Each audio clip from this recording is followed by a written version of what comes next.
이제 오늘부터는 삼손의 사사로서의 사역을 본격적으로 한번 살펴볼 겁니다. 우리가 삼손의 사역을 좀 깊이 이해하기 위해서는 먼저 역사적, 지리적 배경을 한번 살펴봐야 됩니다.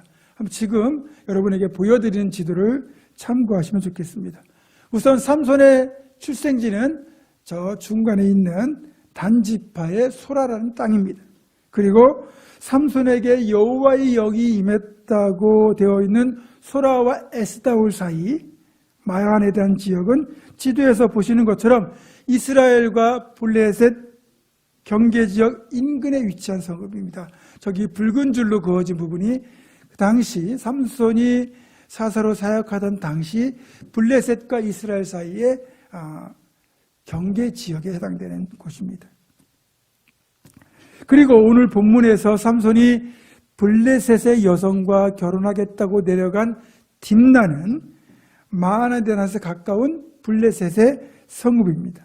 이스라엘 백성들이 가나안 땅에 들어온 지 수백 년이 지났는데 이방 족속인 블레셋 족속과 어느 정도 왕래가 있었고 교제가 있었음을 볼 수 있는 대목이기도 합니다. 참고로 블레셋은 지도에서 보시는 것처럼 가나안 땅에서 대라고 되어 있는 지중해를 연하여 있는 서쪽 해안 지역에 자리 잡고 있는 농경 민족으로 이스라엘보다 빨리 가나안 땅에 정착해서 이 비옥한 평야 지대를 발판으로 그들의 문명을 일찍부터 발전시켜 번영을 누렸습니다. 원래 블레셋 족속은 터키와 그리스 사이에 위치한 에게 쪽에서 온 침략자들로 이들의 최종 목적지는 이집트 땅이었는데 이집트의 강력한 방어에 진출이 막혀가지고 그들이 자리 잡게 된 곳이 바로 가나안 땅의 비옥한 평야지대인 서부 해안지대입니다. 그리고 그렇게 이제 서부 해안지대의 자리를 잡으면서 일찍부터 문명이 발달해서 이들은 삼손 시대에 이미 철기 문화가 자리 잡고 있었습니다. 반면에 아직도 이스라엘은 청동기 문명에 머무르고 있을 때입니다. 그러면 우리가 역사에서 배웠지만 이 철기 문명을 청동기 문명이 이길 수가 없어요. 만약에 철기를 사용하는 군대와 청동기를 사용하는 군대라면 당연히 철기가 더 강력하기 때문에 철기가 가진 민족이 더 우세합니다. 그래서 당시 삼손 시대만 해도 블레셋의 군사력이 이스라엘보다 더 강했고, 그리고 이제 이 블레셋의 군사력이 절정이 이를 때가 언제냐면 사무엘이 사사로 봉직하기 직전, 그러니까 엘리 제사장 시절입니다. 그때 이스라엘 군대가 블레셋 군대에게 완전히 대패하고 심지어는 언약궤까지 빼앗길 정도로 블레셋의 군사력이 막강했었습니다. 하지만 이렇게 막강했던 블레셋의 군사력도 다윗이 이스라엘의 왕이 되면서 다윗에게 결국은 정복되어 힘을 잃어갔고요. 얼마 남지 않은 이 블레셋의 이 사람들이 결국 주전 604년 바벨론 왕 느부갓네살에 의해서 완전히 멸망당하면서 역사 속으로 사라지게 됩니다. 이런 역사적 지리적 배경을 여러분이 염두에 두고 사사기를 읽고 들으시면 훨씬 더 이해가 잘 될 겁니다. 일단 사사로서의 삼손의 출발은 순조로웠다고 할 수 있습니다. 오늘 본문의 바로 앞구절인 사사기 13장 25절을 보면 소라와 에스다올 사이 마하네단에서 여호와의 영이 그를 움직이기 시작하셨더라, 이렇게 되어 있죠. 이 구절에서 여호와의 영이 그를 움직이기 시작하셨다는 이 표현은 이제 하나님께서 삼손으로 하여금 이스라엘을 블레셋의 손에서 구원하는 역사를 시작하셨다는 뜻인데, 여기에서 중요한 한 가지 단어가 바로 여호와의 영입니다. 다시 설명하자면 여호와의 영이 삼손을 움직이기 시작하셨다는 이 말은 사사로서의 사역을 시작하는 삼손에게 여호와의 영이 임하셨다는 뜻이죠. 그러면 이 여호와의 영이 임함으로써 삼손이 사사로서의 사역을 시작하는 모든 준비가 완벽하게 끝났다는 뜻이기도 합니다. 자, 사역자는요, 여호와의 영이 충만해야만 비로소 사역을 시작할 수 있는 겁니다. 그게 준비가 끝나는 거예요. 여러분, 준비가 끝나는 것과 시작하는 것이 일치하잖아요. 그러면 여호와의 영, 성령이 충만한 것이 바로 모든 사역자의 준비가 끝나는 것이고 사역자로 성공적인 시작을 하는 거죠. 우리 주님만 해도 공생의 사역을 시작하기 바로 직전에 하셨던 일이 뭐냐면 요단강에서 세례 요한에게 세례를 받으시는 거였어요. 그리고 세례를 받으시고 물 위로 올라오신, 무트로 올라오시는 예수님에게 무슨 일이 일어났습니까? 하늘이 열리면서 성령이 비둘기같이 예수님에게 임하셨죠. 그것이 바로 예수님이 이제 메시아로서 사역을 시작하는 출발점이었던 거죠. 그렇게 성령의 임재를 통하여 예수님은 성공적으로 사역을 시작하신 겁니다. 그리고 성령의 충만을 받으신 뒤에 광야에서 40일 동안 기도하신 뒤에 본격적인 사역을 시작하셨죠. 예수님의 제자들도 마찬가지예요. 예수님께서 친히 택하셔가지고 3년 동안 동고동락하시면서 그들을 친히 양육하시고 가르치시고 훈련시키셨습니다. 모든 준비가 끝난 것처럼 보이지만 끝나지 않았어요. 이들이 제자로서의 삶을 감당하기 위한 마지막 과업은 뭐였냐면 예루살렘을 떠나지 않고 주님께서 약속하신 성령을 기다리는 거였어요. 그리고 이들이 오순절 마가의 다락방에서 성령의 인재를 경험하고 나서야 비로소 제자로서의 사역을 감당할 수 있었습니다. 우리가 하나님께서 맡겨주신 사역을 감당하려면 성령의 인재가 충만한 상태에서 일해야 되는 이유가 여기에 있습니다. 그것이 사역자로서의 준비가 끝나는 것이기도 하지만 성령의 인재와 충만함이 없는 상태에서 행하는 사역은 힘만 무지무지 들고요, 열매는 전혀 없습니다. 왜냐하면 성령의 임재와 충만함이 없는 상태에서 일하는 것은 하나님이 일하시는 것이 아니라 내가 일하는 것이기 때문이죠. 그것도 나 혼자 하는 것이기 때문입니다. 만약에 여호와의 영이 없는 상태에서 나 혼자 열심히 일한다고 생각해 보세요. 그러면 어떤 일이 벌어질까요? 금방 낙심하고 금세 지칩니다. 이런 사실을 잘 보여주는 가장 분명한 사례가 바로 엘리야의 경우입니다. 엘리야는 여호와의 영이 충만할 때와 그렇지 않을 때가 아주 극단적으로 엇갈리죠. 엘리야가 여호와의 영에 의지하여 일할 때는 폭군 아합도 두렵지 않았고, 그리고 우상 숭배자 이세벨도 무섭지 않았습니다. 단독으로 우상 숭배자 850명과 갈멜산에서 대결을 벌였고, 그가 기도하니까 하늘이 열려서 불이 내려와 응답이 이루어졌고, 그가 기도하니까 3년 6개월 동안 비가 내리지 않던 그 땅에 단비가 내렸습니다. 그뿐이 아닙니다. 비가 내리게 되니까 이스라엘까지 가는 그 아합의 마차 앞에서 아합보다 더 빠른 속도로 달려가기까지 했습니다. 이렇게 엄청난 능력으로 사역을 감당하던 엘리야였는데, 그가 여호와의 영이 아닌 인간의 힘과 의지, 능력에 의지할 때는 어떻게 됐습니까? 내일 이맘때쯤 너도 네가 죽인 이 사람들처럼 되리라 라고 하는 이세벨의 협박 앞에서 엘리야가 완전히 무너지고 말았습니다. 그래서 그 길로 광야로 도망쳐가지고 로뎀나무 아래에 앉아가지고 이제는 조카오니 내 영혼을 데려가 달라고, 그렇게 하나님 앞에 죽여달라고 하소연할 정도였습니다.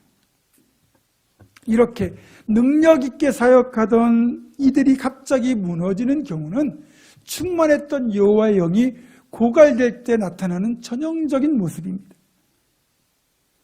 어려운 시대와 환경 속에서 사명자가 사명을 제대로 감당하기 위해서는 그래서 늘 성령의 충만을 유지해야 됩니다. 이것은 모든 사명자들, 아니 모든 신앙인들에게 주어지는 가장 중요한 과제이기도 합니다. 이제 사사의 직분을 시작하는 삼손에게 여호와의 영이 임하였고 여호와의 영이 삼손을 이끌어 가시고 있기 때문에 앞으로 계속하여 삼손이 여호와의 영을 의지하고 그러면서 사사의 직분을 감당한다면 삼손은 성공적으로 이 사명을 감당할 수 있을 것이고 이스라엘을 블레셋의 손에서 완전히 구원할 수 있을 겁니다. 자, 그렇다면 여호와의 영이 임한 삼손에게 나타난 변화는 무엇일까요? 크게 두 가지 특징이 나타나게 되는데 첫 번째 특징은 바로 육체적 변화입니다. 그 육체적인 특징으로 상상을 초월하는 엄청난 힘의 소유자가 되었다는 거예요. 이후에 우리가 이 사사기를 읽어나가다 보면 삼손이 괴력을 발휘하는 장면들을 보게 되는데 도무지 이게 사람에게서 나온 힘이라고 볼 수 없는 초인적인 힘과 전투력을 발휘하는 것을 보게 됩니다. 사사기에 기록된 것만 해도 젊은 사자와 맞붙어서 사자를 염소새끼 찢어버리듯 찢어버리고 또 여우 300마리를 붙들어서 꼬리와 꼬리를 묶기도 하고요. 또 자신의 몸을 단단히 결박한 새 밧줄을 불탄 삶처럼 끊어버리고 나귀 턱뼈 하나로 1000명을 때려 죽이고 성벽 문짝과 두 문설주와 문빗장을 빼어서 그걸 메고 산꼭대기까지 올라갈 정도입니다. 마지막에는 블레셋 다곤 신전을 지탱하고 있는 그 엄청난 기둥 2개를 무너뜨려서 신전 자체가 아주 붕괴되게 만들죠. 인류 역사상 이런 사람은 없었습니다. 요즘 젊은이들이 열광하는 영화 중에 마블 시리즈가 있습니다. 그러니까 초인적인 힘을 가진 영웅들이 모여서 악당에게서 사람들을 구하고 지구를 지킨다는 뭐 그런 내용인데 그 이제 히어로도 그 영웅들 초인적 힘을 가진 주인공들 중에 헐크라고 하는 히어로가 있습니다. 이 헐크는 본래 브루스 배너라고 하는 뛰어난 과학자인데 그만 감마선에 노출이 되면서 그 사람 몸 안에 헐크라고 하는 녹색 괴물, 엄청난 괴력을 지닌 존재가 생겨나고 그것이 위기나 어떤 상황을 맞이하면 이제 그런 녹색 괴물로 변하여 엄청난 이제 괴력을 발휘하는 그런 내용입니다. 아마도 삼손이 지금 이 시대에 태어난다 그러면 헐크보다 강한 진짜 히어로가 될 겁니다. 그런데요, 이는 삼손이 강한 것이 아니라 여호와의 영이 그에게 임하였기 때문에 인간이 가진 능력을 뛰어넘어서 하나님의 능력이 그를 통하여 나타났기 때문에 가능했던 거죠. 우리가 사사기를 읽어나가다 보면 삼손의 엄청난 힘이 그의 건장한 체격, 발달된 근육에 있는 것이 아니라는 것을 발견합니다. 그러니까 보통 요즘 젊은 친구들이 몸 만들겠다고 육체적인 단련을 하면 근육이 늘어나죠. 근육이 키워지고 키워진 근육을 통해서 또 그만큼 근력이 발휘되게 됩니다.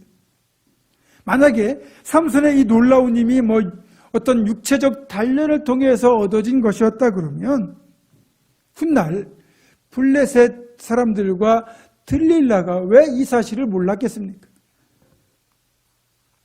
딸마다 삼손의 힘의 원천을 알기 위하여 들릴라를 통하여 삼손을 달달 볶지 않습니까? 물론 이제 이 성경대로 보면 삼손의 긴 머리털이 그의 타고난 힘을 상징하는 것이긴 하지만 그의 힘의 원천은 그의 긴 머리카락이 있는 게 아니라 그에게 임하신 하나님의 영, 성령의 능력에 기인한 거라는 거죠. 여러분들 뒤에 읽다 보면 여호와의 영이 갑자기 삼손에게 임하시니 이렇게 나오거든요. 계속 그때마다 엄청난 힘을 발휘해요. 그리고 그가 마지막으로 긴 머리를 잘려서 힘을 잃었을 때 긴 머리카락을 잘렸기 때문에 힘을 잃은 것이 아니라 사실은 그가 힘의 비밀을 경솔하게 누설하면서 그의 머리카락이 잘리는 순간 여호와의 영이 그를 떠났기 때문에 힘을 잃어버린 거예요. 이렇게 여호와의 영이 임할 때 삼손에게 일어나는 육체적 변화가 엄청난 힘이 주어지는 것이라면 또 하나의 변화는 지혜가 뛰어나게 되었다는 거예요. 오늘 본문을 보면 삼손의 부모는 이해하지 못하는 일을 삼손이 벌이고 있습니다. 그게 뭐냐면 같은 이스라엘 민족 중에서 결혼 대상자를 찾는 게 아니라 블레셋 딥나에 있는 한 여성과 그러니까 블레셋 여자와 결혼하겠다고 하는 장면에서 이 사실을 알 수 있어요. 자, 내가 부모라도 그렇겠지만 당연히 마노아 부부는 아들인 삼손이 블레셋 여자와 결혼하겠다는 것을 이해하지 못하죠. 그래서 이렇게 말합니다. 아니, 네 형제들의 딸들 중에나 내 백성 중에 어찌 여자가 없어서 네가 할례 받지 못한 여자와 블레셋 사람에게 가서 아내를 맞으려 하느냐. 말만 놓고 보면 마노아 부부의 말이 맞습니다. 율법은 당연히 이방 족속과 결혼하는 것을 금하고 있어요. 우리가 보더라도 삼손이 꼭 이렇게 해야 될까 하는 생각이 들거든요. 그런데 오늘 보면 4절을 보면 그런 우리의 생각, 마노아 부부의 판단이 틀렸음을 알 수 있습니다. 자, 그때 블레셋 사람이 이스라엘을 다스린 까닭에 삼손이 틈을 타서 블레셋 사람을 치려함이었으나 그의 부모는 이 일이 여호와께로부터 나온 것인 줄은 알지 못하였더라. 자, 틈을 타서 블레셋 사람을 치려했던 목적이 있고 이 일이 여호와께로부터 나온 것이라는 거예요. 이 표현을 주목하셔야 됩니다. 여러분 아시는 것처럼 모든 일에는 명분, 정당성이 있어야 됩니다.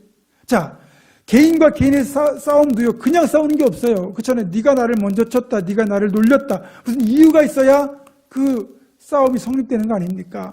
그러니까 블레셋 족속을 괴롭히고 공격하려면 뭔가 명분이 있어야 되잖아요. 빌미, 시비거리가 있어야 되잖아요. 그러니까 삼손은 시비거리를 만들어서 블레셋 사람들에게 시비를 걸 목적으로 지금 이 결혼식을 계획한 거예요. 그리고 이것이 여호와께서 주신 지혜에서 나온 아이디어였다는 거죠. 이 장면을 보면 우리가 어떤 사람을 드러난 모습만 가지고 판단하고 또 어떤 사안을 내 생각대로 판단한다는 게 얼마나 위험한지를 잘 보여줍니다. 겉으로 보면 삼손이 100번 잘못했거든요. 근데 사실은 이게 삼손의 잘못도 아니고 하나님께로부터 나온 지혜라는 거예요. 근데 우리가 겉으로 보이는 모습 그리고 내 생각 이것만 가지고 판단을 하게 되면 게다가 앞뒤 맥락 다 잘라버리고 지금 내가 본 이것만 가지고 어떤 사안을 판단하고 그걸 말을 하게 되면 원래 모습과는 전혀 다른 모습이 되어버리죠. 제대로 다 알지도 못하면서 자기가 다 아는 것처럼 생각하고 판단하고 그리고 그 판단을 가지고 말하고 행동하게 되면 굉장히 위험하다는 거죠. 그래서 우리가 말하고 판단하는 것은 정말 신중에 신중을 기하여야 한다는 겁니다. 삼손은 이 결혼식 이후에 벌어지게 될 일들을 사전에 다 지혜롭게 예상하고 그래서 그걸 통해서 어떤 일이 벌어질 것을 알았고 그래서 블레셋을 괴롭히고 공격할 비밀을 찾아내기 위해서 이런 일을 했던 것이고 그래서 혼인잔치 자리에서 삼손이 거기에 참석한 블레셋 사람들에게 내기를 제안하고 그들에게 낸 수수께끼가 또한 삼손의 놀라운 지혜를 뒷받침하고 있습니다. 자, 삼손이 이제 이런 수수께끼를 내죠. 먹는 자에게서 먹는 것이 나왔고 강한 자에게서 단 것이 나왔다. 이것이 무엇인지 맞춰봐라.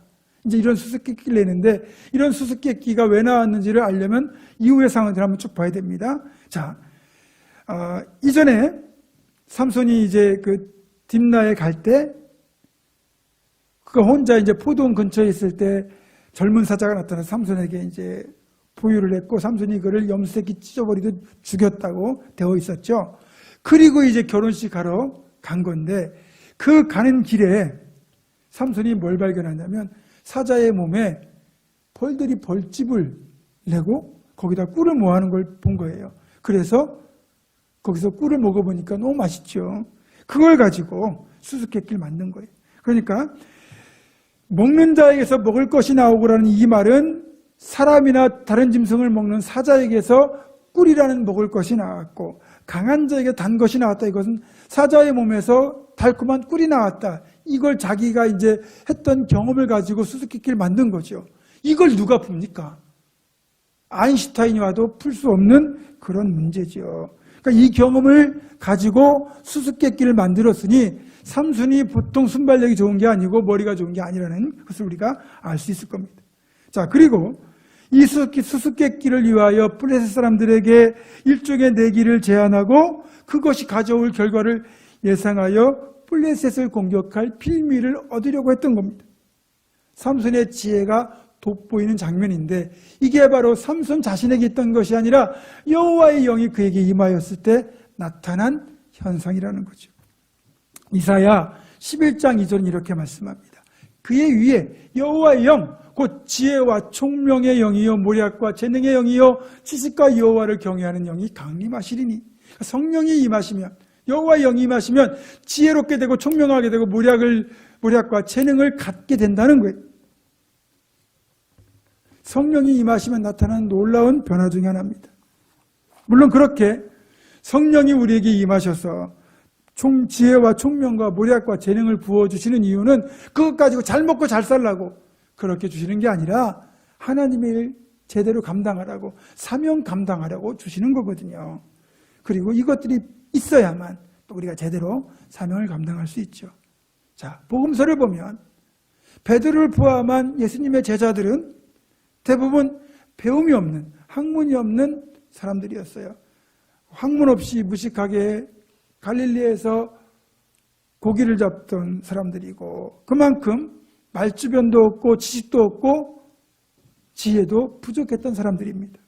그랬던 제자들인데 사도행전 2장에서 이들이 성령의 임재를 통하여 변화되고 나니까 그들에게 하나님께서 영을 부어주시고 그들이 나가서 청산유수처럼 예수님이 메시아라는 복음을 선포하고 설명하고 전도하는 전도자로 변화되지 않습니까? 그리고 실제로 놀라운 복음의 열매들을 맺잖아요.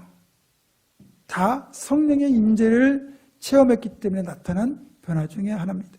그리고 이어지는 사도행전 4장을 보면 이 갑작스러운 교회의 부흥에 놀란 이 서기관들, 바리새인들, 제사장들, 이들로 구성된 산헤드린 공회에서 베드로와 요한을 붙잡아다가 예수의 이름으로 말하지도 말고 전하지도 말라고 아주 엄포를 놓습니다. 그 자리에서 베드로가 담대하게 복음의 정당성을 역설하죠. 그러니까 산헤드린 공회가 깜짝 놀랍니다. 그러면서 이런 반응을 보이죠. 사도행전 4장 13절과 14절입니다.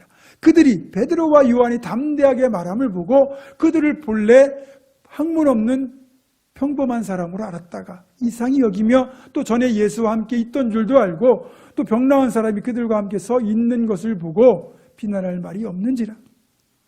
그렇게 성령으로 충만했던 베드로와 요한은 산헤드린 공회의 그 무서운 협박에도 굴하지 않고 담대하게 말했고, 그리고 그들의 말이 얼마나 도리가 있었든지 학문 없는 사람들이 어떻게 이 말을 잘하느냐, 그렇게 반응을 보일 정도였습니다.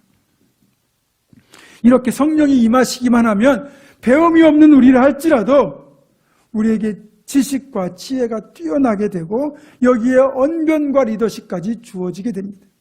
그래서 우리가 사명을 감당하기 위해서는 반드시 여호와의 영, 성령을 충만하게 힘입어야 되고, 그래야 끝까지 하나님 나라 가는 그날까지 사명을 제대로 감당하는 하나님의 사람들이 될 수 있습니다.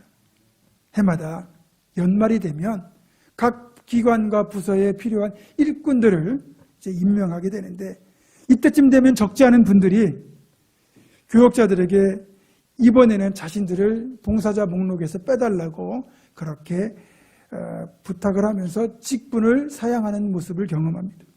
이렇게 말씀하시는 이유는 다양하죠. 나는 능력이 안 된다, 내년에는 바쁜 일이 있다, 또 내가 다른 부서를 섬기고 싶다, 이제는 쉬고 싶다 등등 다양한 이유들이 있습니다. 왜 이런 생각을 하게 되었을까요? 그리고 왜 사역을 하는 도중에 지치고 탈진했을까요? 우리 모두 사람인지라 가끔은 내 삶이 힘들 때 신앙생활까지 흔들리는 경우가 있습니다. 게다가 열심히 일하고 있는데 기운을 쏙 빼놓는 말을 들을 때가 있죠. 그 순간 교회고 뭐고 다 그만두고 싶어져요. 저도 그런 경험을 했으니까요. 저도 그런 마음을 그래서 이해 못하는 건 아닌데, 솔직히 이 사명이라는 거는요, 내 상황에 따라서 하고 말고를 내가 결정할 수 있는 사안이 아니라는 겁니다. 삼손의 경우도 그가 사사가 되겠다고 자원한 것도 아니고 태어날 때부터 이미 나실인 사명자의 길을 가야 된다는 것을 알았어요. 그리고 받아들였어요. 그래서 순순히 사사로스의 그 길을 갑니다. 여러분, 사명은 포기하는 것이 아닙니다. 만약에 여러분이 사명을 제대로 감당하고 싶은데 이런저런 상황이 여의치 않아서 그런 거라면 성령의 충만을 그래서 먼저 구하셔야 됩니다. 그러면 저는 그 간구를 하나님이 무척이나 기뻐하실 거라고 생각합니다.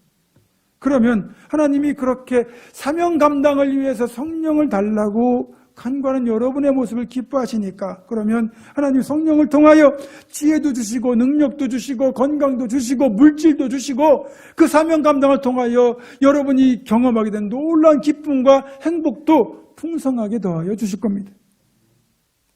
무엇보다 여러분이 그렇게 주님의 일을 감당하려고 열심히 노력했는데 그러다가 이런저런 이유 때문에 마음이 상하고 그러잖아요. 그럴 때 상한 마음이 치유되는 것도 성령을 통해서 가능하다는 거예요. 이사야 61장 1절입니다. 주 여호와의 영이 내게 내리셨으니 이는 여호와께서 내게 기름을 부으사 가난한 자에게 아름다운 소식을 전하게 하심이라. 이건 사명이죠. 그런데 그 사명 감당하려고 성령을 구하니까 어떤 일들이 벌어지느냐. 나를 보내사 마음이 상한 자를 고치며 내 마음 상한 것도 고쳐주시고 누군가의 마음이 상한 것도 고쳐주시는 그 상한 자의 치유가 어디서 일어납니까? 성령을 통해서 일어난다는 거예요. 지금 우리가 코로나19를 겪으면서 참 많이 힘듭니다. 그것 때문에 저번에도 말씀드렸지만 코로나 블루라고 하는 우울증, 심지어는 분노 조절 장애까지 나타나고 있을 정도입니다. 이렇게 사랑이 식어지고 우울과 짜증만 가득한 이 시대에 상처받는 일이 더욱 많아지지 않았습니까? 이런 때일수록 진정한 회복과 치유는 성령으로만 가능합니다. 성령 충만할 이유가 또 있는 거죠. 여러분, 말씀을 정리합니다. 삼손이 사사로 활동을 시작할 그 당시만 해도 이스라엘의 상태는 정치적으로나 종교적으로나 모든 면에서 아주 어둡고 암울한 상태였습니다. 그런 시대에 삼손을 사사로 쓰시기 위하여 하나님은 삼손에게 여호와의 영을 충만하게 부어주셨습니다. 그 결과 삼손의 영혼과 육체에 놀라운 변화가 일어났고 그 힘을 덧입어서 삼손은 성공적으로 사사의 일을 시작할 수 있었습니다. 사랑하는 성도 여러분, 우리가 예수를 믿는다는 것은 단지 구원만 받기 위함이 아닙니다. 구원의 은총을 받았기 때문에 천국 가는 그날까지 나에게는 하나님이 부여하신 사명을 끝까지 최선을 다하여 감당할 사명이 주어져 있습니다. 그 사명 감당을 위해서는 그 무엇보다도 여호와의 영, 성령의 충만이 우리에게 필요합니다. 부디 우리 힘써서 성령의 충만을 힘입어 끝까지 사명을 잘 감당하는 우리가 되기를 주님의 이름으로 축원합니다. 기도하겠습니다. 거룩하신 아버지 하나님, 우리를 충성되이 여겨 일꾼 삼아 주셨는데 우리는 너무나 연약하고 부족하여 사명조차 제대로 감당하기 어렵습니다. 우리와 하여금 능히 사명을 끝까지 감당할 수 있도록 여호와의 영, 성령으로 충만케 하여 주시옵소서. 우리 주 예수 그리스도의 이름으로 기도드립니다. 아멘.